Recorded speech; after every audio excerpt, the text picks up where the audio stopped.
Today is April 10th, National Youth HIV/AIDS Awareness Day. So April 10th is National Youth HIV/AIDS Awareness Day, a day to raise awareness about the impact of HIV on young people.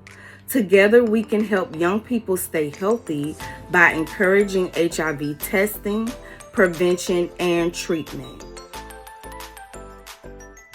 Today is National Youth HIV/AIDS Awareness Day, a chance to learn about the impact of HIV on young people and work together to reduce the number of new HIV infections.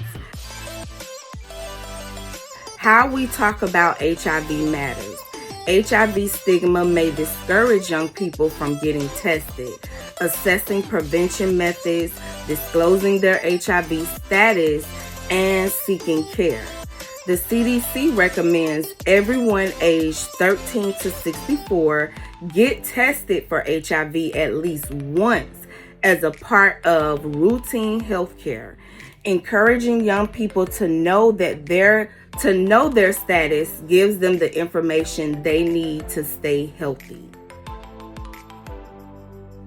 This National Youth HIV and AIDS Awareness Day, learn about why investing in health education and services for youth is critical to ending HIV. Today, we recognize the impact of HIV on young people.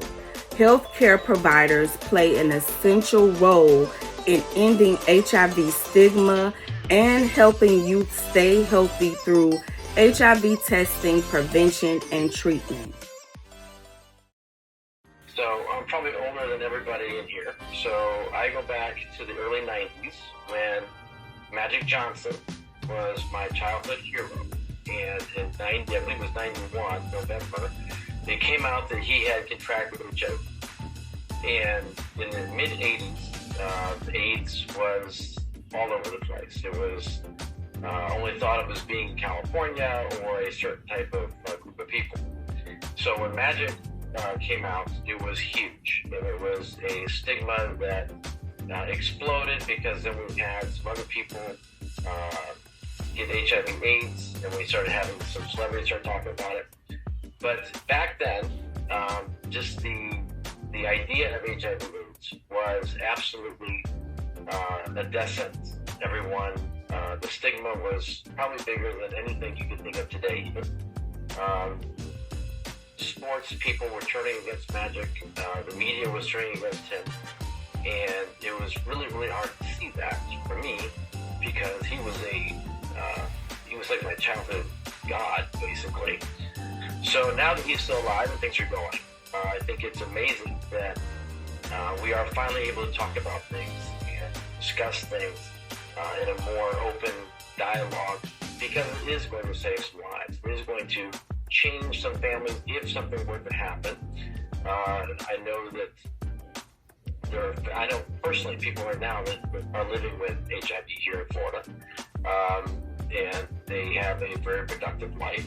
At the same time, without the proper education and the ability to talk about things openly like this, things can only get worse through fear and through just misunderstanding of what really is a fact versus just some media hype or some fear mongering from a certain view. So for me, I'm actually very glad to be part of this today because when I was younger, I was in my early 20s when this happened. Although I met Magic a couple times, I went to his basketball camp. There's a little history there. It was just a fact I was looking up to someone, and I saw what the media did to him. I can't imagine what a family would do to their own child or their community would do to them without the money in the bank. He had a lot to fall back on. So for me, I've seen several years, about 30 years now, of progression, which is a very good thing. So I just want to put that out there real quick.